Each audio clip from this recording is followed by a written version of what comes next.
Welcome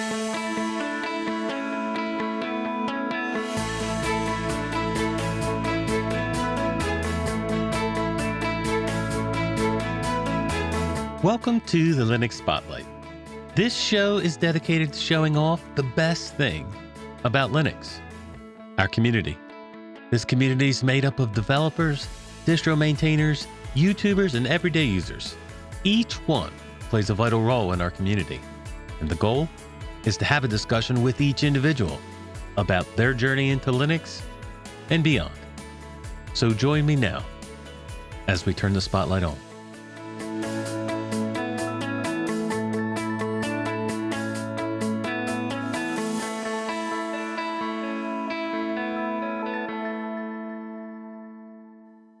Hello, I'm your host, Rocco, and with me today, our special guest is Marc Di Luzio.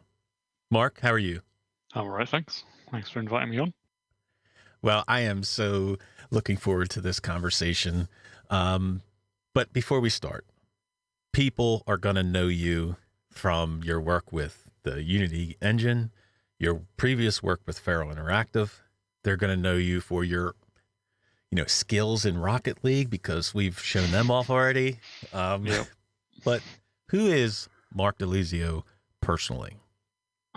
That's a tough one. I'd asked other people to describe me. It's probably easier, but I'm a mess right now because of everything that's going on. But in general, I'm just a generalist in all frames of things. I like to dip my hands in a lot of stuff. That'll come up later when we talk. But yeah, I find it hard to keep focused on one thing at once. So I'll scatter around on loads of stuff. That's probably the best way to describe me, I think. All right. But I'd also add that, people might know me from Feral because there was bits of news when I left and stuff. And yeah, I work at Unity now. But I think that sometimes puts me on a pedestal that's super, super high when really I'm just sitting on the shoulders of giants, I guess is the right phrase for it. Yeah, I hope I do good work, but I don't think I'm some sort of genius. Let's put it that way. Well, I would think that there are many people out there that would beg to differ with that, but we'll get into all that stuff. So what are the hobbies that you have outside of tech and Linux? A few. I don't know. I think I stick to tech a lot. I think a lot of us in this community kind of do. And yeah, that comes with a ton of gaming. Rocket League was one for something like 2,000 hours. I don't know what I ended up with before I quit. That's ridiculous. Just saying. Yeah, no, I'm glad I quit. That was, that was too much. But no, other than that, I cook a lot. I'm the main cook in the household, and I've been cooking since I was a kid. But since I went to university, I was cooking every meal. So these days I like to cook a lot of complicated stuff.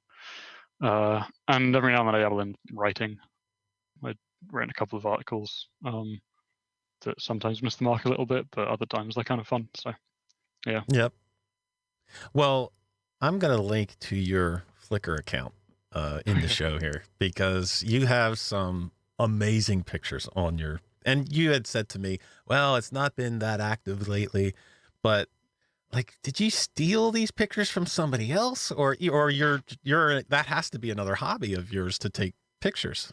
It used to be. And this is another standing on the shoulders of giants, because if you look on Flickr, you can see the EXIF data of the photos, and you can see that a lot of the really good ones are taken with the Nikon D40, which back when I took those photos 10 years ago, was quite an expensive DSLR. I spent a lot of my pocket money on that thing. And I feel like once you've got a camera with a lens that big and everything you take looks utterly amazing, which just means it's a joy to use, to be honest. But yeah, no, I didn't steal those photos. They are mine. And I've actually added in a few more from the last 10 years.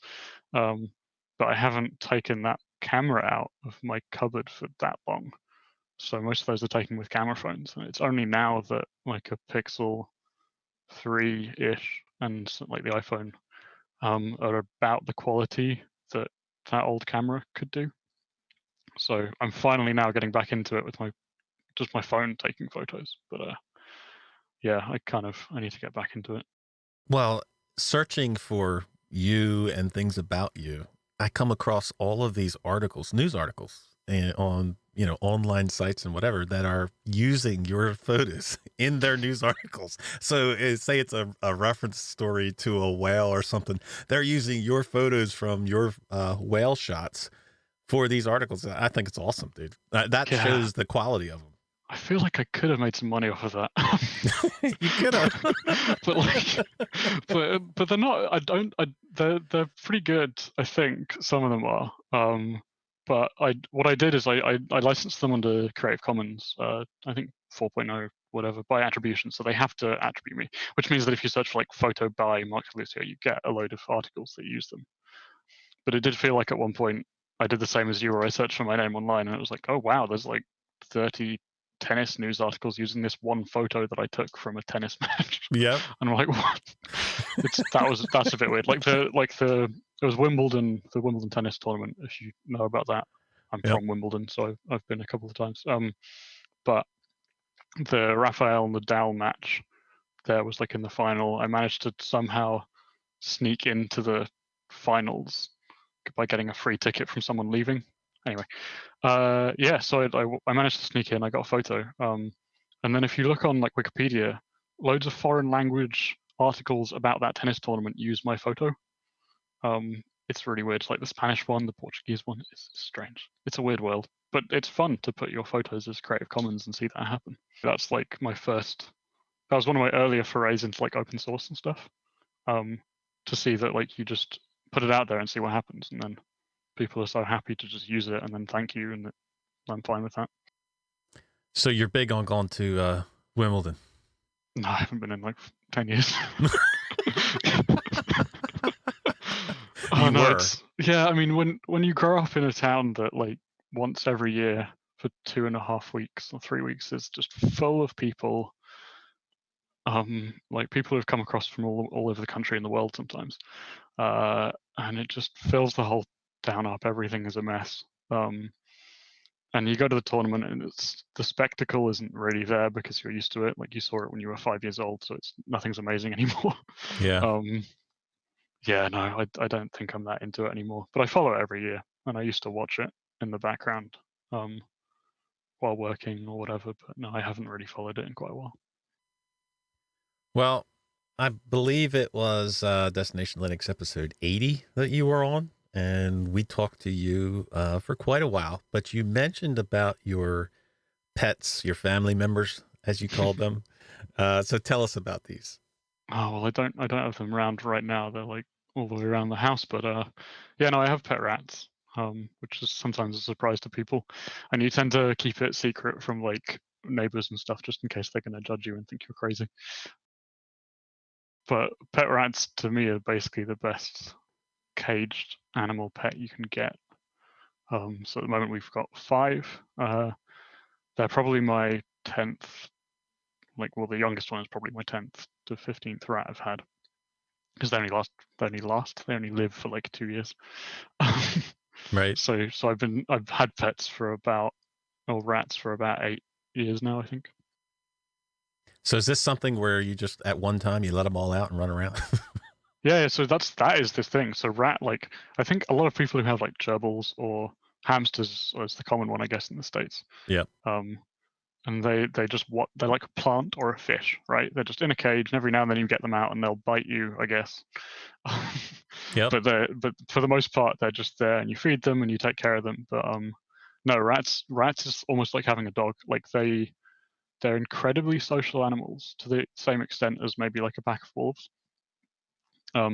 So to properly keep them happy, they have to be able to go out and explore and like socialize with you and the other rats. So like we have 5 right now. And yeah, for about an hour a day, you in the room they're in, you just open up the cage and you let them run around the cage and socialize, and you play with them and try and play fetch. People have managed to get that to work, but I have not managed to get that to work yet.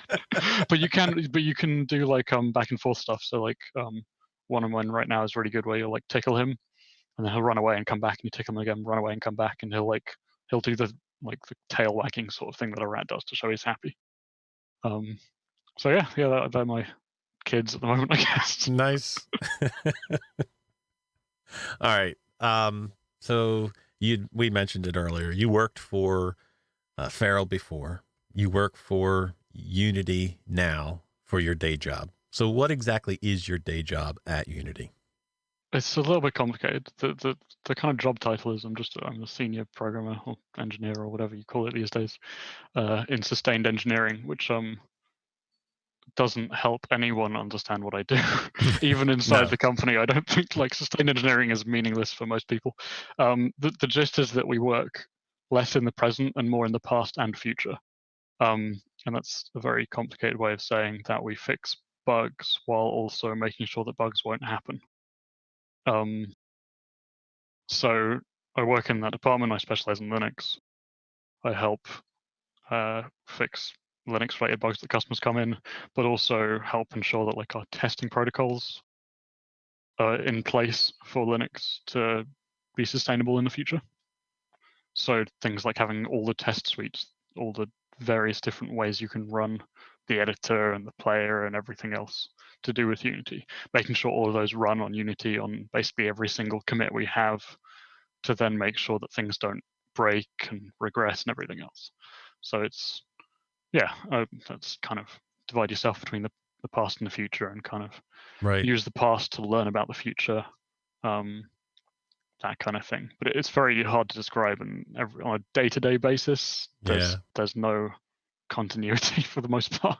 Well, for those that don't know, what is Unity? What do they provide? Oh yeah, sure. So Unity is a game engine. Man, I mean, I guess I could go really wide, or it's like a car engine. But actually, it's less like a car engine. It's more like a car factory. I always tell that to people that like the engine word in game engines, I think, is just wrong. An engine is something that like you make once and then it does the thing for you over and over. It does that reliably and whatever. Whereas a game engine is actually the thing that makes games. So it's more like a factory. And we make that factory. And it comes with like an editor, which is like Photoshop or whatever else you want on your computer. And then you use that to build and target a huge amount of platforms. I think I actually don't know the real number that I probably shouldn't say, but yeah, it's a huge number. So you can target a huge number of platforms with your game, or just like a multimedia kind of thing. Like people use it for advertising or medical stuff or teaching. It doesn't have to be games. Right. Very nice. Very nice. All right. So you work around Linux gaming all day long. You can talk about it freely there. Can you talk about it just as freely with your family and friends without them giving you crazy looks? I love that you ask everyone that you interview this question, right? Because it's always fascinating to hear people's answers. And for me, I think it's the same as a lot of people. Where a lot of people I know don't get it as such. But my close friends, I think, do. Um, they really understand it, and my wife, well, not legally yet, but coronavirus kind of got in the way of that. Yeah, she gets it. She understands it. So she still uses Windows. But yeah, it's for my friends. A lot of them are very techy. I've made friends through jobs and stuff. So they understand exactly what Linux is. Some of them use it from time to time. Some of them use it full time. But for the most part, I can freely talk about it. I just think it might bore some of them a bit. Yeah.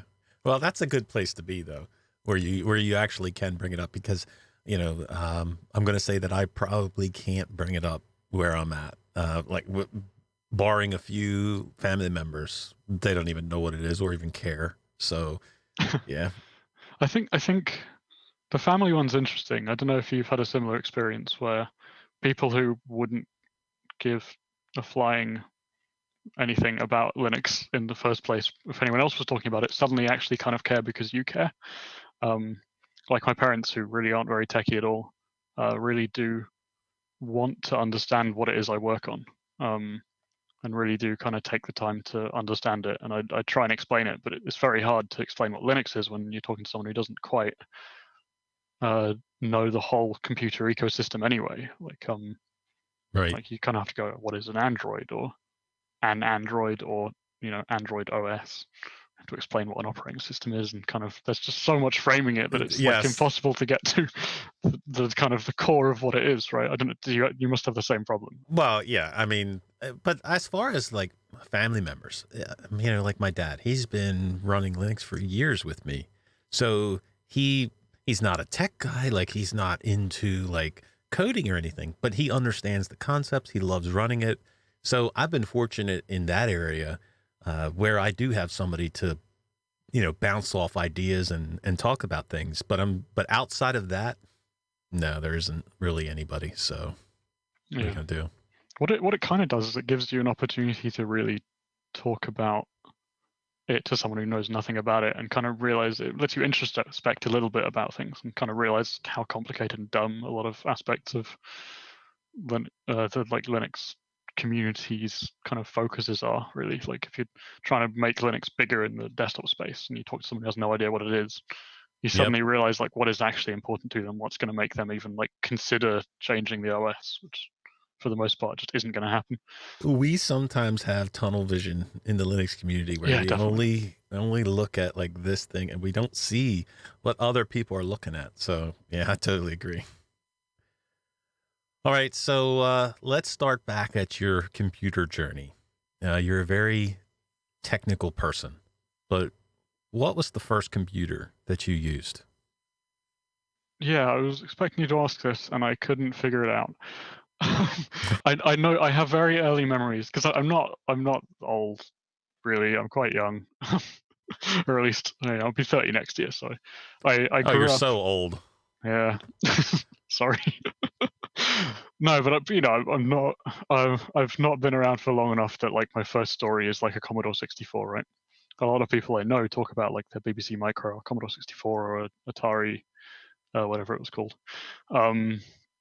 But for me, I think we had a Acer laptop with like a really big ball, like something like the size of a golf ball almost, in the middle of the keyboard to control the mouse. And that had a few kind of tiny games on it that I remember playing. And that was kind of where I got started. Sounds so familiar. That I have a memory of that, but that sounds so I familiar. might be able to find a photo of it, but that is my earliest memory of a computer. And yeah, from then it kind of we ended up with a Compaq, I think is the name, a desktop. That was like a family one underneath the stairs that we could use for like rationed time because we only had Right. one in the household. Or like if I'd use it and like my sister would always be standing behind me because we'd be like fascinated by the stuff that this thing could do. And then eventually my parents realized that trying to satisfy both of us at the same time wasn't working, and bought like two super cheap, I think they were Dells or something, for each of us. And then that was my first computer where I kind of was able to actually like reinstall and destroy the entire thing if I wanted to. Which is where I started getting into computers properly. I think that was when it like really clicked. Yep. Yeah. All right. So how long of a time frame between that Dell and the time where you hear about Linux? Not long, I think. If I think about school and when I learned about Linux, yeah, it would have been a similar time frame.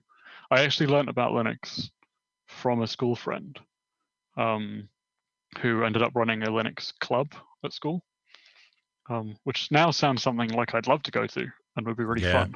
But at the time, I thought it was a little bit too nerdy and weird for me, and I kind of shied away from it, even though I was probably one of the nerdiest and weirdest kids at that school, like by far. Like, in the group of the kind of the geeks or whatever clique you want to call it, Yep. I definitely wasn't one of the cooler ones, I guess. But even then, Linux felt a bit like too niche, too weird for me to go to. So I didn't actually go to the Linux club very often at all. I turned up like once or twice. But that's when I learned about it. And then like after that, after I'd had that computer for a bit, I learned how to use it. I'd upgraded it like once or twice, like new graphics cards or RAM and stuff. And I started basically fixing neighbors' computers. I kind of gathered a big pile of computer parts or old computers. And once I feel like there's just a critical mass where if you're into computers that way and you're building computers for people or just assembling them and kind of tinkering with them, if you don't bump into Linux, you've somehow made a mistake. You've done something wrong. Yeah, well, because either I could just keep pirating Windows, right? Because I'm a kid, I can't afford the license for it. And I've got you've assembled 4 computers. You look for something free, and Linux is the free OS, free as in beer, that you just bump into. So that's when I actually found Linux. Was probably like a while after I got my first computer. So is that what got you into it? Was that you were building these computers and needed a free OS, or what? I don't think so. I actually had like I don't know if the same thing happened to you. I've heard it happen to a few other people where they'll hear about Linux, they'll get into it a little bit, and then just kind of forget about it, and it will drop off the radar. Actually, it happened to, I don't know, on the Linux for Everyone podcast, his wife, Jason's wife, I think, had the same thing where she was super into Linux like 15 years ago, and then like work got in the way and she just stopped. Similar thing happened to me. Like I used Ubuntu back then. I think it might have been 804 or something like that. Some of the early Ubuntu's, Bionic Beaver maybe, or was Beaver like way afterwards? Do you know the names of Ubuntu? Beaver is 1804, right?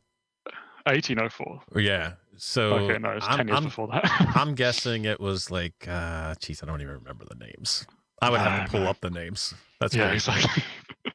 Well, we've come back on the alphabet, right? So we're on. Anyway, tar actually, yeah, the weird pig-like creature that I've forgotten the name of now that I'm speaking to you. Trusty tar. Trusty tar. Yeah, I think that might have been my first one. Anyway, yeah. So I actually had a physical disc. I think I ordered it online. And I lost that a few years ago. And I was really sad when I moved. But yeah, so I was installing Ubuntu then, but then kind of school got in the way. I was super into computers though, and was making art, making music, making video games as well back then. So I kept that interest, but it wasn't until I kind of went all the way into university and I studied computer special effects that then I hit Linux again in a meaningful way. Well, what was the goal for taking special effects? What were you trying to accomplish? I think, well, it was twofold. I think I was having trouble figuring out what to do with my life, as we all do. I don't know when you figured out what you were doing with your life. For me, it was not. It was not when I left school. It was way later. But yeah. So, but I took. In the UK, we do a thing called A levels, which is kind of like the first year of college over in, or what we call university, but you call college, right? Where like you take a lot of classes and try and figure out what you want to do. In the UK, we do that for 2 years, and we get to pick like 4. Well, some people pick 3, some people pick 5. I did 6 for some reason in the first year, and then 3 in the second. But you pick a lot of subjects, and for me, it was like art, physics, maths, design, and something else. But like you can see that's like a crazy mix of weird, like they don't fit together usually. But it fits you. Yeah, exactly. So I kind of like architecture was an option with that, like engineering, but like design engineering. But I wasn't passionate about that. I hadn't sat at home and spent my entire like A-level years drawing buildings. I'd been making video games and doing stupid crap on a computer and like making little movies and things. So special effects seemed like the right kind of fit to at least try and go into like either full-on animation, like Toy Story stuff, or like explosions and Michael Bay ridiculous Transformer crap. but that kind of stuff was what interested me at the time. So I managed to get into probably the best university in the UK for that somehow. I barely had the grades. My art teacher told me there was no way I could possibly get into that school because I was not good enough at all, but I somehow did, which I'm massively thankful for them giving me that chance. Yep. And so that's where you hear about Linux again. Yeah. Well, I mean, the special effect industry isn't like, I don't know what the percentage is, but let's say like more than half Linux, or massively focused on Linux, the entire thing. It's maybe half Linux, half Mac. Like Windows isn't really a thing. So we in our lab there, all the computers were Linux apart from one Mac. If you wanted to use, I think it was Houdini, it wasn't on Linux at the time, or maybe still isn't. But yeah, so that got me back into Linux when all of my university work was on Linux. And I was having to go into the lab to do all my work. I was like, well, why don't I just install this at home? Yeah. Yeah. And that really, yeah, once I realized that I could install it at home and it was just the same as Windows for me at least, apart from the games. Yeah, then I really got stuck back into it. Do you remember what the university was running? Like what version of Linux? Yeah, it was Ubuntu. It would have been like 12.04 or 14.04 at the time. It was an LTS. It was slightly old at the time. But yeah, it was. And to be honest, I think even then I'd forgotten so much about Linux that I didn't really know that it, like, Ubuntu wasn't Linux. You know, I don't know if I think a lot of us have that moment where you go from like understanding that, oh, Linux is this like other thing. Yeah. Well, that's a deeper thing. There are many people that use Ubuntu, use Linux, that never get to that point where they don't really care enough to go that deep. I guess at some point we do, but some people just don't ever get there. Yeah, it takes like a certain like push to go there, I think. Like I'm not sure I would have gone there if it wasn't for the course that I chose, which turned out to be half art and half computers. So I got what was maybe like a half of a computer science degree while studying special effects. And there was one specific course that throughout the year basically went from like a logic gate all the way to a fully working computer. Like that was how it was taught. It was like, this is every single step along the way to how a computer works. And that just like blew my mind and like made me suddenly so fascinated about this thing that was in front of me. Whereas before I was just using it to have fun stuff, but suddenly I wanted to know what was underneath what I was using. I wanted to know why that worked. And then like you can't do that on Windows. You just like why does the start menu do what it does? I don't know. You know, it's You boring. can't really it's like tell. yeah, it was boring. It's really uninteresting, and it's not a. Every time you get a problem on Windows, the solution is that you look up online and they're like, oh, reinstall or just delete this file and try again. Nobody is ever like, oh, like read the log files, find the like line of source code that went wrong, like look at the lines above to see why it went wrong, and like, or just like break in the debugger and have a look. Like you can do a bit of that on Windows, but it's just not the same thing. No. For like a tinkerer, it's so boring. And Linux was so fun, like to break almost. You know, like half of it's just breaking it, really. But you know, yeah. Well, I usually ask people what their first experience with Linux is, so I don't want to go back to the before images of what Linux was when you were building computers. But now that you're in university, you see that the lab is running Linux. What is the first distro? Is it Ubuntu that you install, and what were the pros and cons to it? I'm pretty sure I installed the same Ubuntu they had. And yeah, I mean the pros were, well, let's start with the cons. The sound didn't work. I couldn't get my network Wi-Fi card to work, so I had to like I remember I had this Cat5 cable going all the way from like downstairs in this house I was living in, all the way like up through like a door and round to my desk. So like I mean I had a stupid custom built, not like I hadn't personally built that computer for some reason, even though I built half of my friends' ones. So yeah, there was some cons, and like I quickly discovered that I couldn't play a lot of games that I wanted to play with friends. But yeah, no, the pros were just because it was just like a fascinating rabbit hole of just understanding and tinkering. Like that's what got me into it. It wasn't even using it like a desktop OS. I was like, this works as a desktop OS, but why? Yeah. Well, you mentioned the games, and that's a big part of a lot of people's reasons for not running Linux. Is that something that then kept you away from running it all the time? Yeah. I mean, up until like last year, pretty much, it kept me away from running it all the time. Every single PC I've had is dual booted. Even today, they still dual boot. just to get that out there before anyone thinks I'm somehow perfect in that regard. But the games are what kept me away. It was fascinating, but because what I was doing was easier to do, like my job, or at least my university course was easier to do on Linux than it was to do on Windows. It wasn't one of those situations where I was struggling to find compatible software or whatever. Like I needed to use Linux to work properly at home, so I used Linux. And then it was like, oh, well, I need to play games with my friends, so I guess actually at the time I just ended up buying an Xbox and playing games on Xbox mostly, which solved the problem in my eyes. Right. So do you still use Windows? Well, I have to at work, which is a complicated way of just saying yes, I do. but I have to at work because half the time you're like, well, why doesn't this work on Linux and why does it work on Windows? And you have to put the two up next to each other.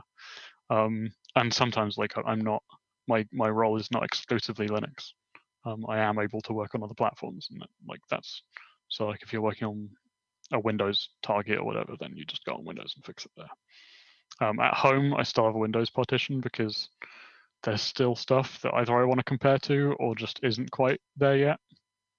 I don't really boot it up for anything other than like 1 or 2 games, and only when I'm running them, but not for like long periods of time.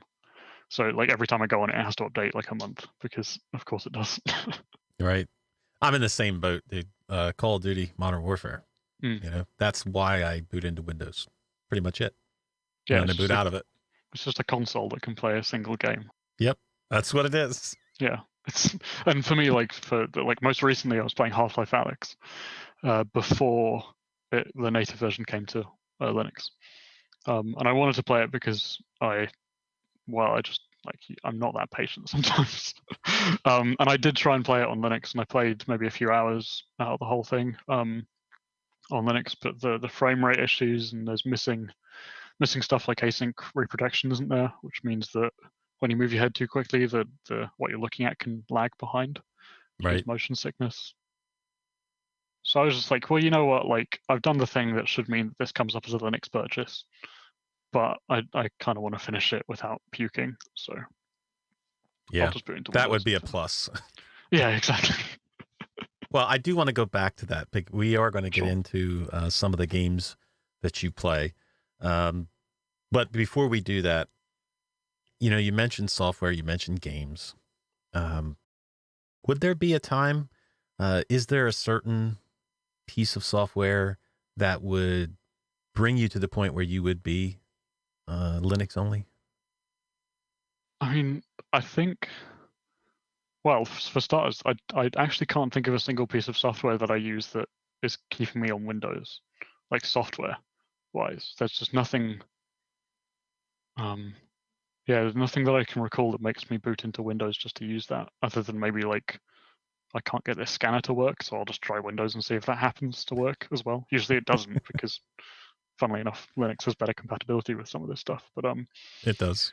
yeah. So no, I mean games-wise, there is no one single game at the moment.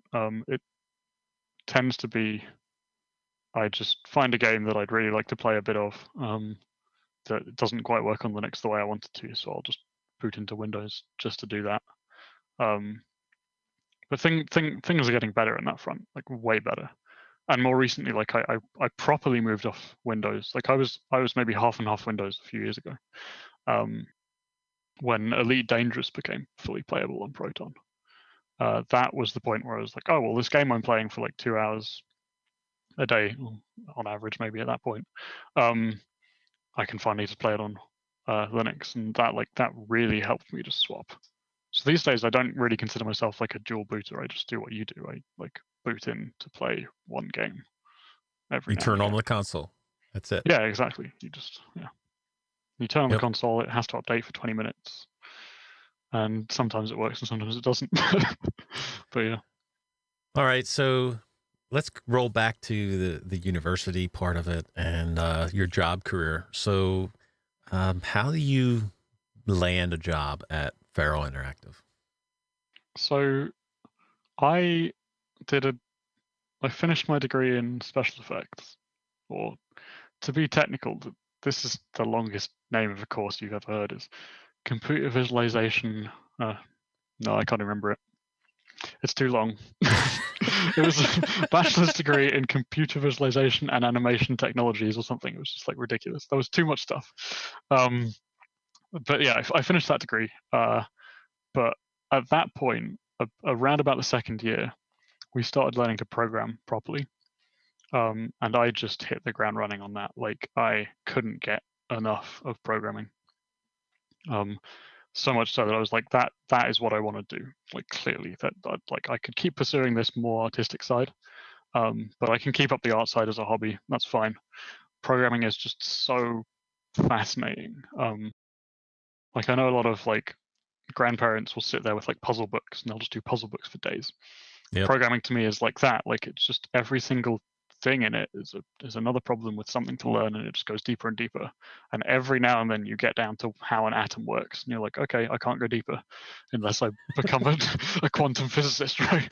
But like, but for the most part, you can go deeper every single time. You can keep solving the puzzle and learning. So I hit the ground running with programming, and by the end of the third year, I was like, okay, I need to do full-time programming.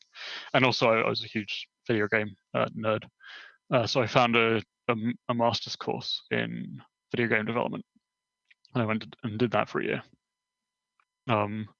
So I learned how to program video games for a year, and during that, Feral actually came to interview people on that course. Wow, very nice. The really funny thing here is that I didn't care. I didn't even know who they were. There were like a couple of other companies that were coming in that were way bigger, like Crytek and stuff. They were nearby, like coming into interview. And then this small little company that ports games to Mac at the time, that I didn't care about. I'm not a Mac user. Why would I care? They came in, and I looked them up 5 minutes before my scheduled interview and checked their postcode. And the postcode's like a zip code, right? And their postcode was the same, or virtually the same as where I grew up. I was like, what? Like, then I looked on the map, and it's like a 5-10 minute walk from the house I grew up in. Which was fascinating. So then I went in the interview, and I think because of that weird little positivity that I had, so I was just like, holy crap, you're from where I grew up. How did this happen? They liked me. And I was doing pretty well. Like I got a first in that degree. So I think my lecturers gave me a good recommendation. And they sold it to me really well, because like you could, when you go into games, you can go into a programming role where you just become a code monkey. You overwork. Like we all know about the crunch that goes on in the games industry. You end up like being the dude who like programmed how the ball rolled correctly, or like, and then the designers are like, well, it's not quite rolling correctly, can you make it roll more happily? And you have to like use numbers to make it roll happily. I don't know, like that feels like what in the industry it could end up being like. Yeah. Especially to start, because games companies really don't, well, a lot of the time they don't like putting like new programmers on the fun stuff. They'll put them on the boring like code monkey style things. I didn't want to get into that. I didn't want to go into crunch. I got an offer for a job working for a Sony PlayStation games company. I don't know if you know about Drive Club. No, I heard don't. of that. It's a PS4, one of the PS4 launch titles, I think. I think it was PS4. Yeah, I did an internship there for like 2 weeks just to learn about how that worked. And they did offer me, but it was up north in the UK, up in Liverpool, but kind of like a bit south of Liverpool, in a place where I didn't really want to move to. And then Feral offered me a role doing what is fascinating. Like porting games from one platform to another means that you get to dip your toes in like every game engine that's ever existed. You get to learn how it works, and then you get to tweak it and try and get it to run on something else, which means that you gain so much experience about how games work, how computers work, that it just, it seemed like such a tasty prospect to do for a while. So that, yeah, they sold me on it basically in the interview, and then I guess I sold myself to them, and they hired me off of that. And the fact that they were right near home was really useful because I was trying to move near my partner, who was Yep. down there at the time. So yeah, that's how I got the job. It wasn't like I was brilliant at. It wasn't even to do with Linux. There was nothing to do with Linux.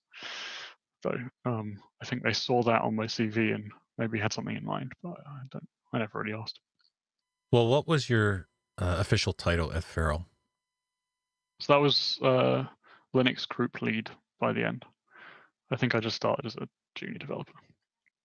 But group lead, I don't know what that really means. I was the out of the programmers that specialized in Linux.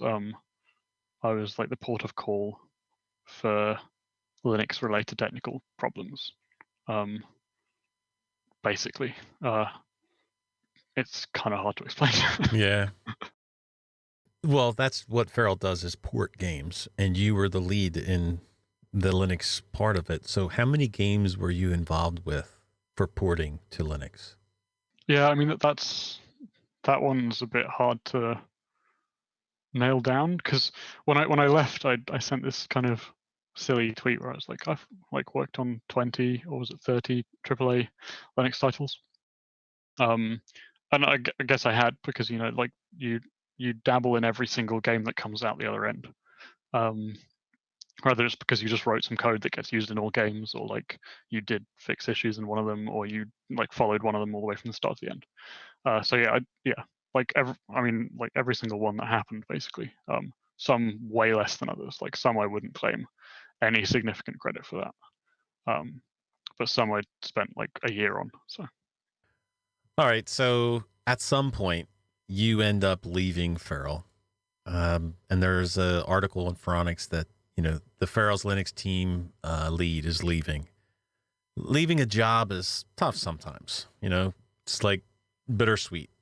You make relationships with people, but there are things you're looking forward to as well. So how was it for you leaving Feral? Yeah, I think it was melancholy. I'd kind of burnt out to some extent, like mentally. I think in 2020 now we're finally at a place where online we can really talk about kind of mental health issues safely, maybe. Yeah. Let's hope. And I'd properly burnt out, and I don't have much of an idea of why that happened, or I don't really blame anyone for it. I'm not sure if it was anything to do with the job or just myself. But yeah, no, I'd burnt out, so it was pretty melancholy. And yeah, like most of my friends, even today from Feral, only a few of them still work there, but that friendship group was pretty important to me, and it was the friendship group that I spend the most time with, I think. So yeah, it was melancholy, but I wanted something fresh, and that it felt really good to be able to do that, to kind of take back control and kind of forge some sort of a new path and see where that leads, I guess. Well, you make that transition to Unity. Is it a big change for you? Yeah, I mean, big in some ways. Big because Unity is a huge company. Like Feral is, I guess it's medium defined in the UK. But Unity is definitely big. It's not like Microsoft big, where like I guess there's like 50,000 to 100,000 people who work at Microsoft. But Unity is still big, and that culture shock is very different. Like you're a much smaller part of the piece of the puzzle, Yeah, but it's different. It's very different, and also the role's different. Like I'm not, I'm working on bigger picture stuff or minute stuff, but kind of trying to grapple with a lot of different things. Whereas I think porting games is a very directed thing. You have an input, and that's the like source code and the assets. You have an output that you want, which is the exact same as you can already do on Windows, for instance. And you're just aiming for that, so you just keep aiming for it until you get there. But the goals at Unity and everything else, because it's a bigger company and because it's a big kind of beast to wield, they're very different. So yeah, it's very different. It's a big change. Well, can you pin down what you do on a daily basis at Unity? No, yeah, as I said earlier, like I can pin down on a particular day what I did. Um, but sometimes it's like just dropping in because nobody else is available, and you have knowledge of the area, and something needs to be done because someone's trying to ship a game and they can't because of something that happened. Or sometimes when you've got a bit of free time, it's like looking at a wider picture and figuring out like where you can focus your efforts so that in a year's time things will be easier for other people. It's such a wide plethora of stuff. But like I'll debug, I'll fix things, I'll program new systems. I do a lot of like I don't know if DevOps is the right word. Have you heard the word DevOps? I have. Do you know what it is? No, I don't. Yeah, I'm not sure anyone does, but I'm just going to say I do some DevOps work. We'll leave it at that. I don't know what it is, but I love it. but yeah, it's this big umbrella. And yeah, like I can go down, I'll debug down into the binary stuff, do like memory management, memory trampling bugs, or just like try and get a Docker image working so that I can do something else important. Like, yeah, it comes back to being a generalist of just like doing anything that's interesting. Well, let's get into like Linux gaming, because Valve has made so many advances in Linux, and Unity itself is doing the same thing basically behind the scenes. The games that Proton has brought to Linux has been awesome. We are in such a great time for the amount of games that work on Linux, specifically because of Proton. But where do you think the whole state of gaming in Linux is? Are we at a point where, it's easy for people to now transition, or do we still have a lot of work to do yet? I think it's both. It's not a brilliant answer, but I think it is. I think it's both. It's easy to transition if a few conditions are met. Like if you're a patient gamer, you don't mind not being able to play a few AAA games. You don't have a group of friends who are all like playing something that you just can't play on Linux. Then if you really want to transition, it's pretty easy to transition. And these days, like it's a lot of the time you'll just press play on a game and not even realize it's on Proton. Which can, it makes it very easy to just be a gamer on Linux. But no, there's so much to do, and we're in such a funny time as well, kind of a dangerous one as well, because there's a lot people can take for granted for Proton. But I feel pretty strongly that there's a lot we still need to do to make sure that our future is still as bright as it is right now. Yeah, like I recently threw out a kind of an editorial on gaming on Linux about it because I felt that a lot of people were ignoring it. I'd had a couple of stupid internet arguments with people that Are there I any try that so hard are not to not get into stupid? these. Yeah, that's exactly fine. You're right. That's kind of the problem, right? I hate getting sucked into them, and it felt like a couple of them really were, because the other person didn't quite see that there was what I called it a ticking clock. I don't know if that's the right way of saying it, but there's definitely a risk of just being like, oh, it's great now, and it's going to stay that way. And I don't know if it will. So yeah, I'm trying to do my best from where I sit to help with that. There's other people doing great work in other ways as well, and I'm optimistic that the right things will happen. But yeah, we're kind of like there's a balancing act that needs to happen that we really need to do the right job on. I read that editorial, and you basically just gave us the gist of the article, but you never want to, see where you're at and just be happy with that. You always want to be advancing. You always want to be looking ahead. And I think that's what was your point of the article, to not sit there and put all of our hope in Proton and now we have it and now we're okay, but to continually advance so that in a year or two's time, we're not back where we were before.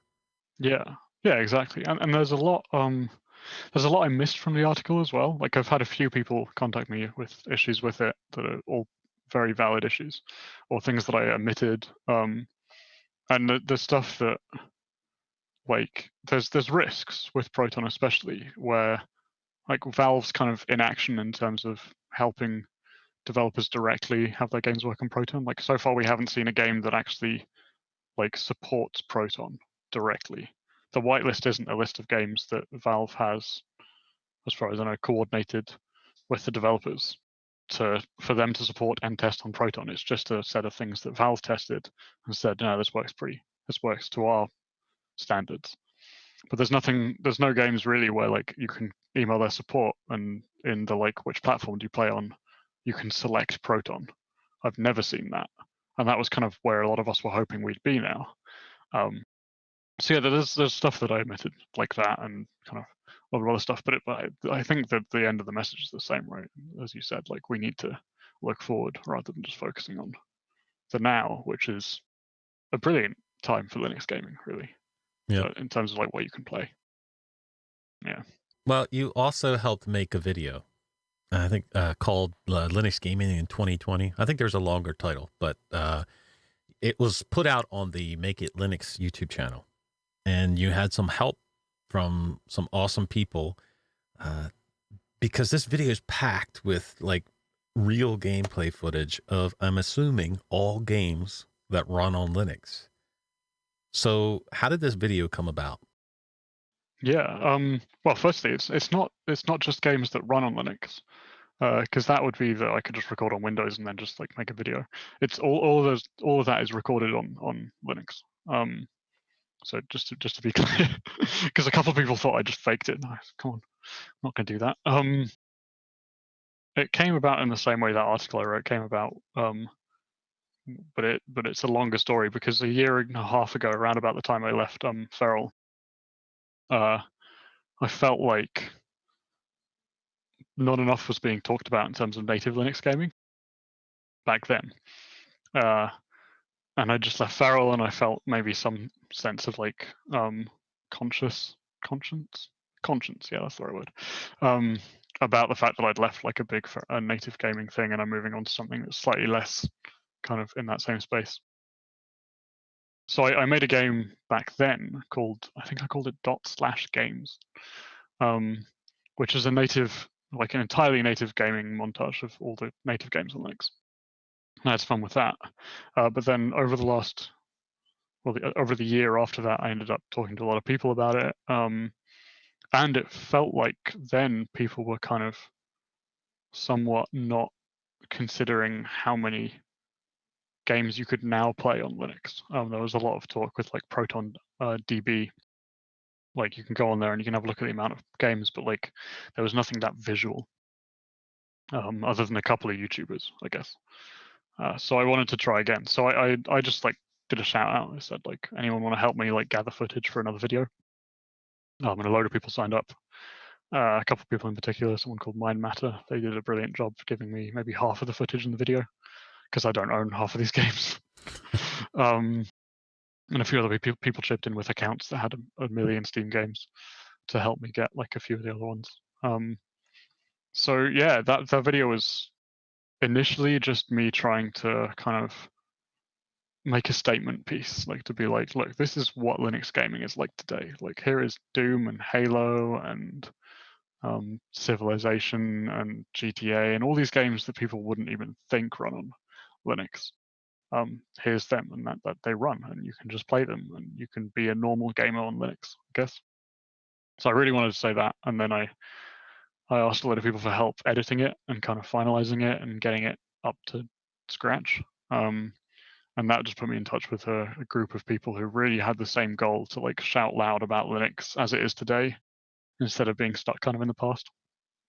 So we started talking. We kind of formed a very loose group of people, named it Make It Linux, and we're trying to use that. We've kind of, the pandemic has kind of got in the way of us being very productive, but we really have a lot of ideas, and we really want to try and shout loud about Linux in a video form for now, but other stuff would be good too, I think. And as part of that, one of the guys James, I've forgotten his surname, but yeah, wrote a kind of a manifesto, might be the right word. I think it's the Sunlight Manifesto, which is a very long read. But if you are into Linux marketing and Linux and promoting Linux and getting the word out there, that is a fascinating read, and it really kind of summarizes all the things that we kind of want to embody about just raising the awareness, like the base level awareness, so that normal everyday person knows and understands what Linux is. They don't have to use it. It's just they know what you mean when you just say Linux, which would be a much better place to be in than we are right now. So Yeah, that was a long answer. but you should. I'm going to put a link in the show notes for this, because this is a 3-minute video, I think, and it's packed with awesome gameplay footage. But it goes deeper than that. Just what you were talking about is educating people and letting them know, even if they don't care, you're still letting them know by the example of the video that Linux is there. And, you know, maybe they don't look at it today. Maybe they look at it a year from now, but at least they see it and understand it. Yeah, and it's also kind of like when you talk to a friend. We were back at that earlier where we were saying about talking to friends or family about Linux. If you're talking to a gamer friend, and they're like, "What's Linux?" You're like, "Oh, well, here's a video of what Linux gaming is, which at the moment is a load of great games. It's gaming like anything else." Whereas I think that there was a huge problem, and that like what really got me going to like motivated to make this video was a Linus Tech Tips video about Linux gaming. It did not sit well for me. I had like a massive rant on Twitter at him. And one of the things that really pissed me off was in that video, he showed what was it? He showed the Rise of the Tomb Raider running on like in a VM, like from Linux in a Windows VM, and that was his example of how to play Rise of the Tomb Raider. And I was like, we ported that game. Like it runs on Linux the same as Windows. Like Yep. if like this big YouTuber in this video with like 500,000 views isn't getting this stuff right, isn't showing that like Linux gaming isn't as stupid as like having to run a VM with GPU pass through. It's just play some games that you like. And yeah, maybe some games won't work, but like for the most part, you can just play. Yeah, I needed to show something that was different. Luckily, since then, Linus Tech Tips has been way better. Yeah. The Linux gaming videos have been much more spot on. I think because of the backlash they got for that original one. But it definitely spurred me on to like make something like a kind of a I don't know if opinion piece. It's not really an opinion, but a statement piece about Linux gaming. I just needed to. I had so much energy about this subject, and I just needed to spew it out into the world. You know. Yeah. Needed to vent. Yeah, and I think, man, that was such a cathartic way to vent. I think it was so much better than arguments on the internet or even like the editorials and writing I've done. Just editing this artistic thing, like putting all that creative energy into making something that really makes a statement when someone watches it was brilliant. So yeah, I enjoyed the hell out of that thing. Excuse my French. Well, we are in a great time for Linux gaming, and that video proves it that we are in a great time. But there are, you know, certain AAA games that are not going to run on Linux. So do you ever see big titles? Do you ever see a time where big titles like COD Modern Warfare, Battlefield 5, do you ever see a time where they are going to run on Linux? I don't know. I think it depends by what you mean by do I see a time? Like how optimistic do I need to get? I mean, is it even a possibility in your mind that at some point we would be able to play those? Yeah, it's a possibility, but it's a pretty minor one, I think. Or at least like in the near future, right? For that to happen, or let's put it another way. I would say that like a Modern Warfare game coming natively to Linux would be like the final proof, like at a stage where we must have had a ton of proof before it happened that Linux gaming was an equal in that playing field to everything else. Well, what about outside of like making it native for Linux, maybe even like Google Stadia or, GeForce Now, something like that. Yeah, well, I mean, that's already happening, right? That's the possibility of that is it's happened for the most part. These games are, in the next 10 years, like you will be able to play Modern Warfare from a Linux computer, I'm sure, right? It'll come to, if anything, it'll come to like Xbox Game Pass, and you'll be able to stream it, or like PlayStation Now, or maybe it'll be published on Stadia. I mean, that one, depends on the success of Stadia. But yeah, so I think that's definitely plausible. I just think a lot of people talk like a native port of that magnitude is worth thinking about, but honestly, like it is so far down the end. Like you have to solve so many problems. Like the size of these games, like if you imagine the cost to verify and test and fix bugs on a game that big on Linux is so huge.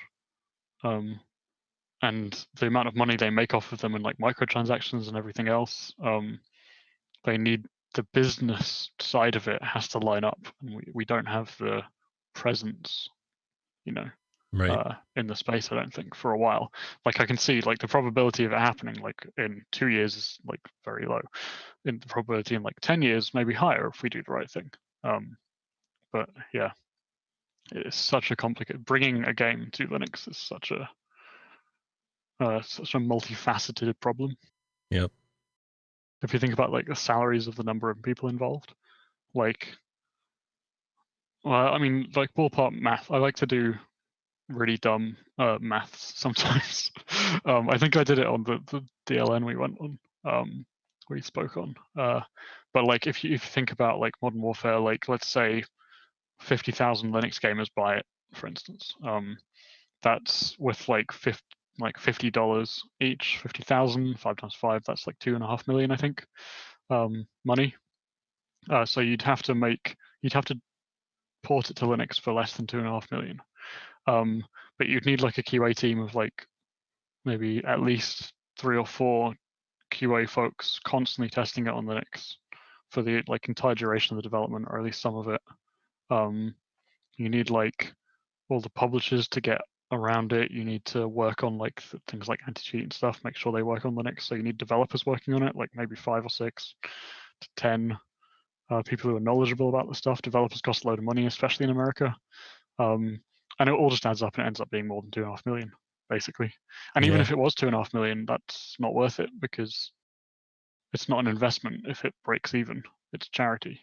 Well, it's not quite charity, but it's so. Yeah, it's definitely not going to make them money. Let's put it that way. Yeah, so really big titles. There's just no motivation there. Like they're not. Once a company has investors, and they want the whole thing to be constantly making money, we need to make big strides on Linux in other avenues first before we can start arguing that those games will come on, basically. But I think maybe it's a bit of an overly negative way of looking at it. I just think maybe it's a bit more pessimistic, but that's kind of how I see it, unfortunately. Well, I mean, I think there's something to say for looking at it realistically. So it may be something we don't want to hear, but that doesn't mean it's not realistic. Yeah, and I'm probably wrong about some of those numbers. And like there's very valid situations where it can be easier, like any number of ways, like investing early on, so it's you start from the beginning and you don't put yourself into a trap where it's hard to support Linux. Yeah. Well, so Microsoft came out recently and announced that DirectX 12 will be available for the Windows subsystem for Linux. And obviously, this is not native to Linux, but it's going to run on their version of Linux. Is that a step in the right direction? Like, does it even matter that that's happening? Is it possible that that's a first step, that it may end up coming to Linux? I think I've seen both sides of it, and I agree with both. That some people are like, oh, that's great. That might mean that they will bring it to Linux at some point because it will just skip out the middleman, so to speak. They might as well, if they're building infrastructure that means you can run DirectX 12 on Linux on your Windows box, then if they're using that for like machine learning and everything else, eventually they'll be like, well, why would we, like on their servers on Azure, like why would they run Windows with the WSL and then with DirectX 12? Like why wouldn't they just ship a native DirectX 12 for Linux? So like there's that side. I think that seems very likely because I mean it's just an easier option in the long run for them. Whether that native version of DirectX 12 will be usable in any capacity for games is debatable, I guess. The other side is that it could be more of Microsoft's, like extinguish tactic, basically. It's like, oh, well, you can use Linux on Windows and you can use DirectX 12 on it, and eventually they'll just pull these people over to using more and more Windows APIs. So I kind of see both. I don't know. I couldn't even make any predictions. I wouldn't even want to flip a coin. Right. I'd regret either side of the coin that came up if I was going to put some money down on this, to be honest. I don't know what it means. It's a fascinating move. It is fascinating. It's going to be utterly interesting to watch. But yeah, I don't know where it leads. I have no idea. So we used to play Rocket League, and you sunk, what you say, 2,000 hours or something into Rocket League? Yeah. So do you still play it on Windows, or have you made the switch to a different game to kind of fill that void of time? So I refunded the thing and I haven't even touched it since. I feel maybe a little bit bad for refunding it because I 2,000 hours or 50. I think it was 50. I think you got your money's worth, dude. Yeah, exactly. But what I did is, instead of just being like sending an angry message and refunding it, I sent a pretty long I think it was like 1,000 words or 500 words to Psyonix, telling them how much fun I'd had with the game and thanking them for that. And then just telling them how disappointed I was that this move didn't seem like the right one. But I respected their decision, and if they would give me my money back, that would be a nice token, but otherwise I don't care. And they gave me my money back, which was nice. No, I didn't really get a response from the email, but I mean, someone read it, and that's all I need, really. I think, but yeah, no, I haven't played it since. I needed to finish. I think after that long, I didn't get Grand Champion ever. I got to Champion 3 for like 2 matches. I somewhat regret that. I feel like maybe if I'd at least got a Grand Champion once, I could just finish, because maybe that's like I've completed the game. Well, it was so much fun playing with you because like I was like nowhere near your skill level, and you were always playing. Well, I mean, not always. I mean, we didn't play every day together, but we played a few times together, and you were always gracious as you were playing with guys with lesser talent. But I had fun playing it, and I haven't touched it since either. So yeah, it's sad, but I don't know. Like there's kind of something so happy about just having a good game to play for a bit and then leaving it. I don't know. Like saying goodbye to something is sometimes nice. Like I have all these good memories now. Instead of, I'm not sitting there being angry about it not being on Linux anymore. It's like I'm done. I'm it's fine. I know. Yeah, and I had a great time playing with you. I think it's so funny in that game because the lower ranks, that's what I was talking about earlier, the Grand Champion is like the highest rank. The lower ranks play on the floor a lot. Yep. And then as you go further up, the less you touch the floor. So I have so much fun playing with the lower ranks because it's like a completely different game, and you almost feel like a bit of a god because like there are all these, like, especially in like the chaos mode 4v4, and if you play with a load of people who haven't played much, and so you're like, there's 7 other people in the field, and they're all like RC cars driving around on the floor trying to hit a ball, and half of the game you're just in the air, like above them, trying to figure out how to do anything really, because it's hard to even play the game when there's so many people. And no, it was good fun. So you weren't like that bad. Don't worry about that. You were pretty good, actually. I was usually on the ground, but I had so much fun playing it. It was great. Yeah. And no, I haven't found another game that's taken up that much time. What it's actually given me time to do is play a load of other games.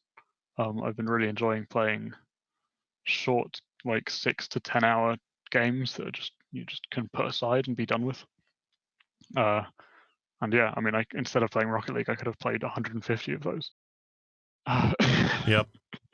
So maybe I should have started earlier. But yeah.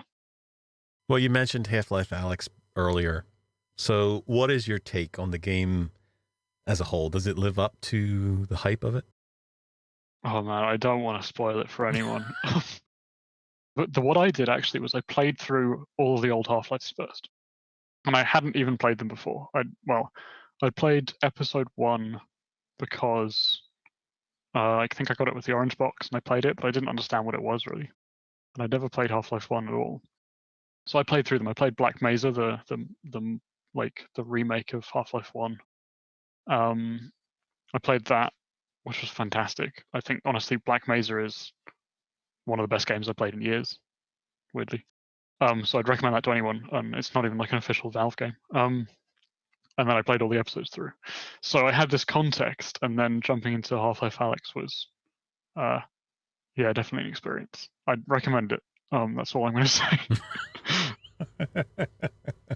Because I went in fresh, and I loved that I went in fresh. I had no idea what I was getting into. I hadn't watched any of the trailers apart from that one GIF of like using a desk chair to like grab a head crab and chuck them out the window. That was basically all I'd seen of the game. Like I genuinely hadn't seen anything else. I had no idea what to expect. And going in fresh was just such a joyous experience. Every single little surprise was brilliant. So, yeah. So how does that translate from keyboard and mouse, say, to using VR? Is it a big jump as far as like not as far as like graphics are concerned, but actually learning how to play the game? Yeah, I mean it plays very differently. It's far more methodical. I think that comes with the territory. That the story is intentionally about Alex, not Freeman. And he's like he's not a super soldier, right? But he basically is. It was made in the time when all the games were about like there's a buff super soldier killing a load of aliens. Alex is just a like 20-something-year-old woman. So it's much more personal. And in VR it really is, because the zombies are like, your height or taller than you. They're 3 meters away. They are big, scary things. And unless you play it on the easiest difficulty, every single encounter with them is scary. It's an incredible experience. Like anyone who tells you that VR doesn't add anything, I don't know what they're talking about. There is a thing though, just to add here. There's like a percentage of the population, it's something like 5%, or like a huge percentage for what you'd expect, of people that don't actually perceive depth properly. And there were a load of people when VR came out who tried VR and said, well, it doesn't do anything for me. It's just the same as looking at a screen. And it's because actually they just don't perceive depth in the same way everyone else does. So VR didn't do much for them. So I feel like sometimes when you see internet comments of people being like, VR is nothing, I think they either have this weird thing where they can't see depth, or they're just being really salty for no reason. That game, for the full breadth of it, was some of the best video gaming I've ever done in my life. Well, to be honest, I think the only thing that stops VR from taking off right now is the price. So and the convenience a little bit. Like it's annoying to have to set the thing up sometimes, unless you buy a Quest from Facebook, and I don't want to give Facebook money. So you have to buy something that's a bit more unwieldy, and like you have to screw it into the ceiling and then set it all up and everything else. Like, yeah, I think that factors into it as well. But yeah, the price definitely prices most people out. Like I bought a Vive on launch, and that was like £700 or something. That was a stupid investment, but sometimes you have to do stupid things just to have fun, to be honest. Like people go to Vegas with $1,000. Why can't I just buy a headset for the same price? Yeah. Right. Well, what is your favorite game of all time? Oh, I would have said Rocket League, but Well, I mean, it could be still. I mean, yeah, I think it probably is. And my memory of that game is only going to get like more rosy, I think, because now I don't play it anymore. I'll only remember the good stuff. No, other than that, like I'm a huge fan of a few smaller games, like Inside. I don't know if you've heard of it, made by Playdead. what is it? It's like a side-scrolling game. You play as a little boy. It's like you've heard of Limbo, No. I guess, right? Yeah. Have you seen Limbo? It's the back. Yeah, it's the game after Limbo. It's not a sequel to it, but it's the same developers. So Okay. it's very similar to Limbo. I really like that. Witcher 3, I think, to be honest. When I played that, I remember telling someone that I feel like this is the best game of the decade, and Witcher 3 came out in like 2012. So they were like, "Well, you can't say that because it's there's 8 years left." And I'm like, "No, this is going to be the best game of the decade." And I'm backed up in 2020 when all the best games of the decade came out. People were like, "Yeah, Witcher 3 is definitely one of the best games of the decade." Oh my. Yeah, I played like 200 hours of that. I finished every single thing on the map in all of the DLCs. So yeah. Very nice. All right, dude. Going back to Linux for a while. Have you attended any Linux conferences at all? No, but I really, really want to. And I was going to try this year, but things got slightly in the way. Yeah. But yeah, I'd really like to. There's not many over here though. There's not many in the UK. It's not like in the States where there's quite a few happening every year. In the UK, there's just not much happening. So you have to go to like Germany or Denmark, I think. I would, I've only ever been to one, and I, was planning on doing Self, which is would have been coming up soon, and it would have been awesome to go back, but life gets in the way, brother. Just the way it is. 2021 will be better. Let's hope. Hopefully. All right, so we have talked about Windows, and we have talked about playing proprietary games. So obviously, there is a part of you that is pragmatic about using the best tool for the job.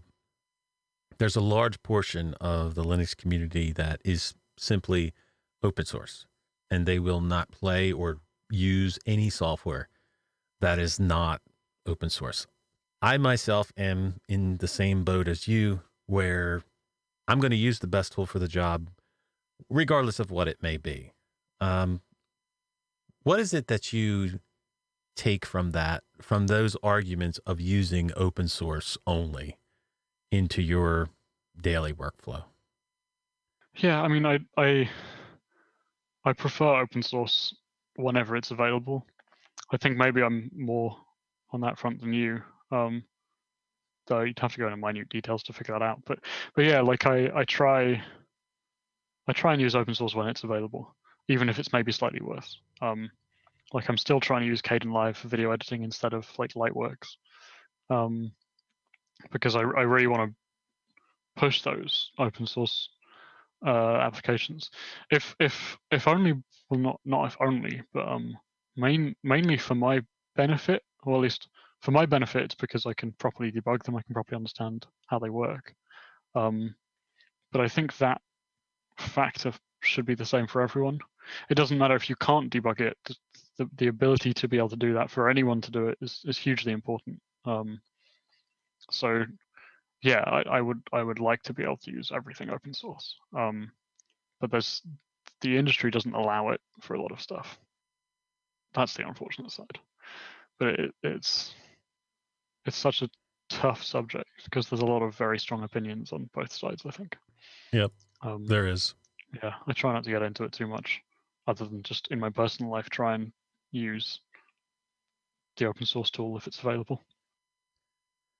So I started using Linux because I could customize it. And, later years down the road, you find the community around it. And that is, to me, what keeps people on Linux. That is what keeps me on Linux. But what drives your passion or your love for Linux? Yeah, I think the community is a big part of it. I think if we were just sitting here doing this thing on our own, it wouldn't be the same at all.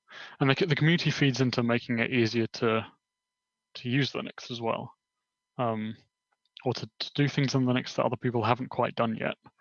Everyone's like so helpful to get you to where you want to be. Like I can understand why like this specific webcam might not work with this specific thing because nobody's done it before.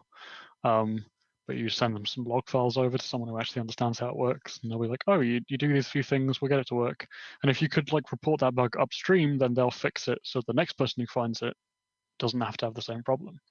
And that community is that like feedback loop of like, this is an issue, we understand it, we'll try and understand as much as we can, we'll give that information to the developers, and then they can see if they can fix it for everyone.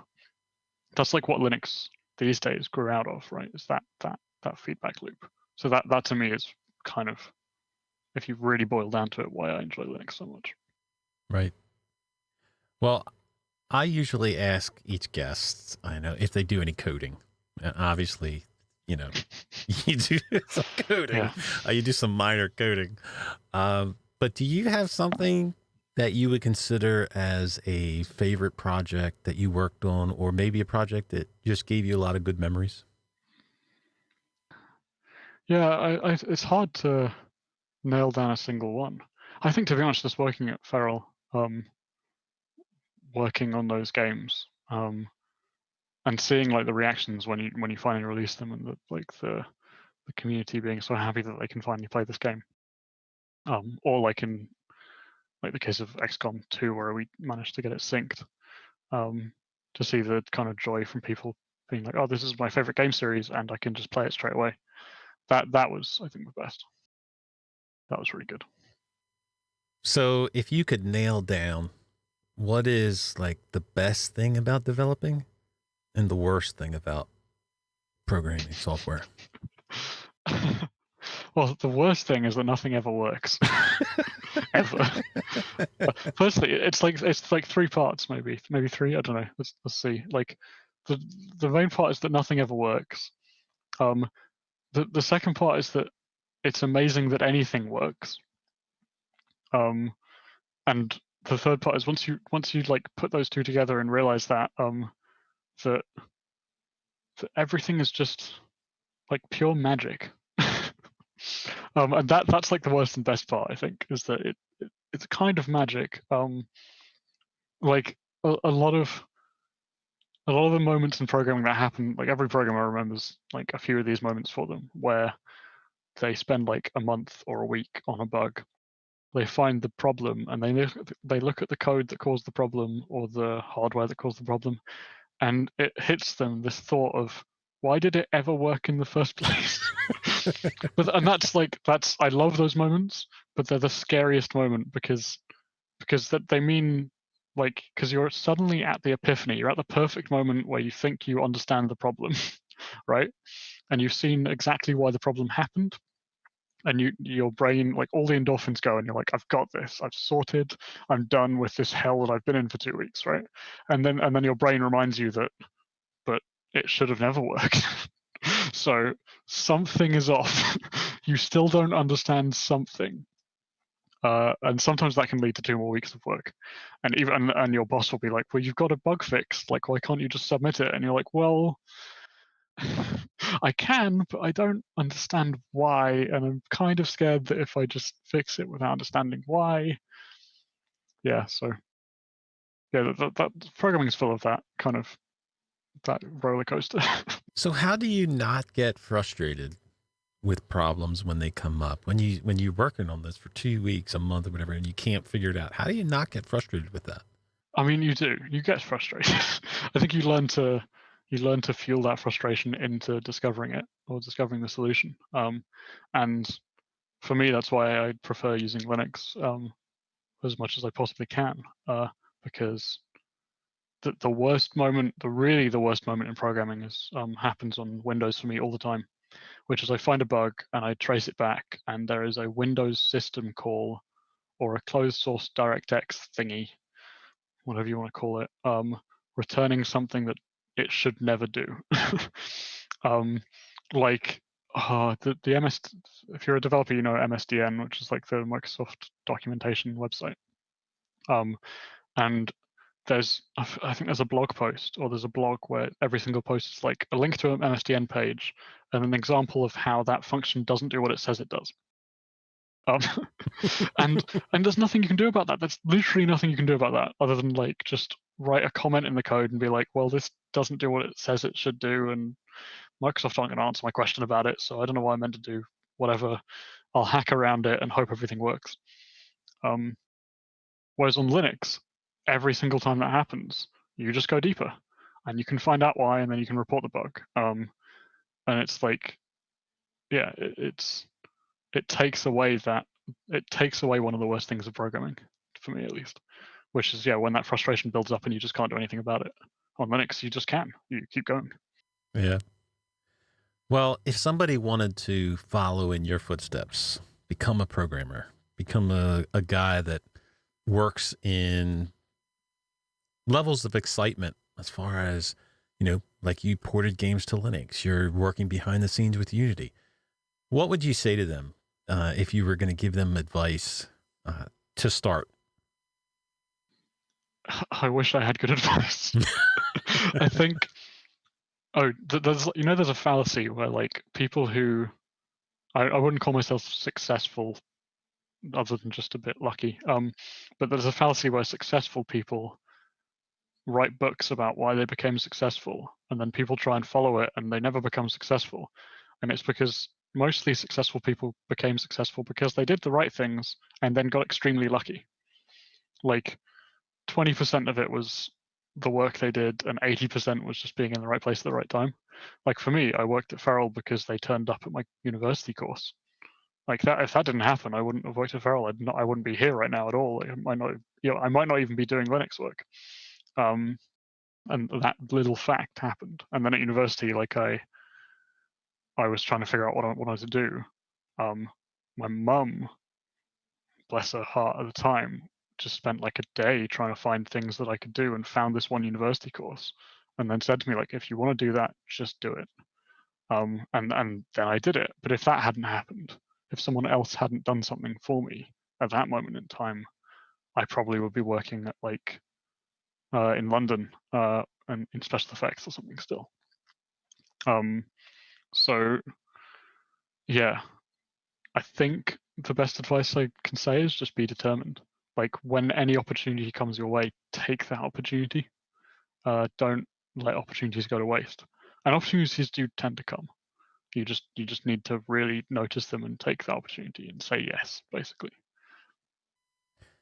Well, we talked about your video that you made about making a push for Linux. So I always ask everybody about the year of the Linux desktop meme and if we are bad at marketing Linux. So what's your take on the whole thing? I mean, you obviously doing your part in it, but what's your take? Yeah, I mean, I'm not doing a big part, I don't think. but my take is far more nuanced for even the amount of gigabytes on your hard drive to record this video. Like, it was fascinating. So, did you interview? What's the name of the System 76 manager? She's Emma Marshall. Emma Marshall. That's it. She's brilliant. And she, I don't know if it was talking to you or someone else, said how like almost hurtful it was when people said that Linux marketing sucks, like directly. And a lot of people talk like that. And I really try not to. And when she said that, I really like honed in on that for me.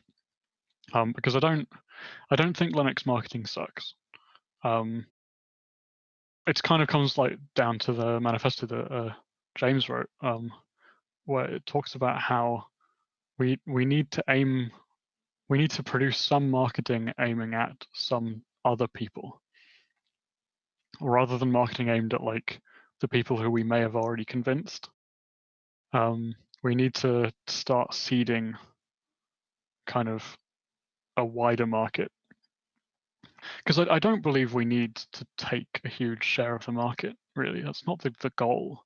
The goal is just to have a recognition enough so that when someone asks like, can you make this game or app run on Linux because I'd like to use it at home, that person isn't like, well, what's Linux? They might be like, oh, Linux, yeah, sure, let me work out how much work that would be first. And if it's too much, they don't do it. But if it's enough, then they do. But being aware of it, having it there has the operating system choice instead of just like, PC and Mac. You put Windows, Mac, and Linux. That kind of awareness, I think, is a reasonable step to try and take. And I think marketing can do that. That's like the point of marketing, is to raise awareness. Everywhere else you can improve it and you can make Linux better, but like raising awareness is something that I think we're lacking. So yeah, that's the short version of my take, but I can go on for a while. All right. You told us earlier the reasons that you started to run Linux. Have those reasons changed over the years, or are they the same? Yeah, well, that's interesting. I've never thought about that. um, yeah, yeah, they have, right? I started out in necessity, then I moved on because I found it fascinating. I wanted to dig in. Now I use it because it is the best thing for what I do. It's also, I don't enjoy using Windows. And if you're a computer nerd who uses your computer for half of your life, right? Like, I don't know, like if you have a job that's on a computer, and you come home and you sit at your computer for evenings a lot of the time, why would you spend that much time on something that you don't enjoy? I agree. Yeah, and for me, I'd spend it on something I enjoy. I enjoy the simplicity. I love the tinkering I can do, and not having that. Yeah, well, I don't know why I'd cut that out of my life. Basically, Yeah. I don't know why I'd go back to a system that doesn't. Yeah, it doesn't give me that joy. So. Well, that's what goes back to what we were talking about earlier about using Windows as basically a console to play a game. Like, I can't see myself using Windows on a regular basis. Like, there is nothing that draws you there. And that's why I boot right back into Linux, because I actually enjoy using it. I'm so used to it now that it's kind of like a part of you. Yeah, exactly. I mean, yeah, there may be some familiarity there. Like every now and then I go back to Windows and I've forgotten how to do something, which is a fun experience because it's like, oh wow, like 5 years ago or 10 years ago I would have been a complete whiz here. And actually, it's even more annoying because I'm known, like among my parents' friends, who are still nearby. I'm known as like the computer whiz kid, right? But now they'll ask me questions and I'll be like, Yep. I don't even know Windows 10. I mean, I have used Windows 10 a decent amount, but like, I don't know what that is. I know Macs better now because I spent a lot of time at Ferrell on them. And my parents are both on Macs now because I moved them over because I was like, I can use a Mac. It's kind of like Linux, but I can't help them on Windows anymore. I'm so unfamiliar with it. I was on Discord and we were playing a Call of Duty, but there was like 5 or 6 of us there. And one of the guys is a sysadmin for Windows, and he knows Windows up and down. And one of the guys was having issues, and he started going in on this whole, he sounded just like a tech support guy. Okay, so do this, do this, do this. And I'm like, man, I used to know all of that stuff, but I don't know it anymore. Like, that was like Windows 7 days, like I'm in the same boat. Yeah, I think that the funny one was there's this one, I don't know if you've just had DNS issues sometimes when like websites don't connect, right? Yep. And I remember when I used to use Windows, everyone was like, "Oh, flush the DNS, right? Yep. Just flush it and it will start working again." And I used to know that command. I think it's ipconfig /flush DNS. Yeah. Right? I don't know why it's a slash. Something like that. Linux now, but it's like a slash, right? I used to know that off the top of my head. I just tell it to everyone. I just send it to them immediately if they were like, "My computer's not working." And you're like, "What's not working?" They're like, "Well, I cannot go to Google." And you're like, "Okay, we'll just try this, see what happens." I don't know it off the top of my head anymore. I know ifconfig -flush DNS because that's like what you do on Mac, and then like on Linux, it's I think a little bit more complicated. But like, yeah, it's funny how that's changed in the last like 10 years. Yeah. All right. So if you could change one thing about Linux, whether it be Linux itself, the community, whatever it may be about Linux itself, what would it be? There's not much left anymore. I had all these things I needed to change about it 5 years ago, and now now it works. Now I can just sit and play my games. I'd like sound stuff to be a bit easier. I still find like this headset. I've asked a few times on Twitter and a couple of forums and never got an answer. It defaults to a lower volume, but it's not in the system volume or the headset volume. It has a dial in the back. Yeah. Like I have to go into ALSA Mixer, if you've ever used ALSA Mixer on the command line, and then press F6, change to the audio driver for the headset, and then change the PCM or whatever that even means. I haven't even looked it up. Change that up to 100 from like 40, because for some reason it defaults to 40. So it like, I don't know what that is. That doesn't happen on anything else. Like, I feel like that, yeah, just audio being better would be nice.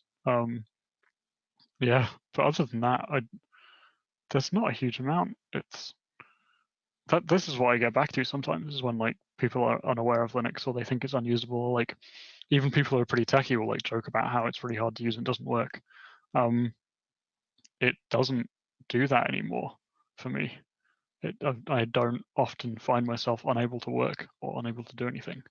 I think it's just gotten far better in the last 10 years at that. Well, we need to talk after the show so I can get that ALSA command. Because I got to see I mean, I don't know how I even found it. I think I was like, well, sound on Linux is to do with ALSA. This was like 8 years ago or something, 10 years ago. Like sound is ALSA, or ASLA or whatever you want to call it. So you typed in like ALSA on the command line and hit tab, and it like auto-completed, and then I ended up in this weird interface, and I was like, okay, so is this how I do sound on Linux? And then, anyway, no, it's weird. Oh yeah, no, one other one is like dual booting and like boot managers and everything are a complete and utter mess. UEFI and EFI and secure boot, all of that stuff, just if it could just be deleted from the world. and reworked. Like, yeah, just like I understand why it's hard. Like I actually a while back like tried to read up on how booting worked and like why you need to select a specific boot disk and what grub was actually doing and like where it looks in the hard drive with the bits to start the operating system and stuff. Like I kind of get why it's complicated and hard, and like secure boot is there because otherwise you could easily trick a computer into booting as the wrong thing. Like fine, I get all that, but just remove it, the whole thing. Just start from scratch. Make it like a physical switch on every computer where like you just move a switch to which operating system you want, and just that's it. Because like I feel like half of the pain in installing Linux is just not accidentally deleting your Windows partition or accidentally screwing up the boot so you can't get back into Linux or Windows, or like Windows updates and destroys grub, so now you can't get back into Linux, and like, and that's dangerous stuff. Like that really gets in the way of using a computer if you can't boot it properly. So yeah, I delete all that, just get rid of it, start again from scratch. Good point. Definitely good point. So if somebody wanted to get a hold of you, how can people get in touch with you? Oh yeah, just I'd say just find me on Twitter. I'm on Mastodon as well under MDILUZ at gamedev.place if people want to go there. But yeah, just ping me on Twitter or something. I'm really open to anything as well. Like if you want to criticize anything I've done, I'll talk about it. I'll be clean with it. It's fine. I prefer people to be negative about what I've done because then I understand and learn. So yeah, if I've said anything here that's offended you, just ping me about it. I'll try and clear it up. Maybe I can learn about it, you know? Maybe we can all learn about it. Yeah, like people need to be more humble sometimes. I'm not going to humble brag that I am because I get angry at people criticizing me sometimes, but build that muscle, right? Your brain's a muscle. Just the more people are willing to give you proper feedback, to properly criticize you, the more you challenge it and understand it, the better you're going to get at it, I think. So yeah, ping me on Twitter. It's fine. That's where I am. Well, Marc, I want to thank you for sitting down with me and having a great conversation about everything about you. Thanks for bringing me on. It's always just a pleasure to chat. And I really value the kind of conversations you have on here. I think it's great to get down on paper why people use Linux, understand it, really talk about it. It's a great kind of library of information to understand the whole community and why it exists and like what needs to be changed and stuff. Well, I also want to thank you for all of the work that you've done for Linux and Linux gaming specifically. A lot of the work that you have done with Feral and Unity has given people hours and hours of enjoyment of being able to not just play a game, but be able to use their preferred operating system when they play that game. So I appreciate that. I appreciate the thanks. I would say that I'm a much smaller percentage than you might think of the work that went into that. But I played a small part, and I'm very happy that I was able to. But yeah, don't flatter me too much. All right. Might go to my head. Nah, it would never go to your head. That wraps it up. Thank you all for joining us this week as we spotlight the best thing about Linux, our community. Until next time, long live Linux.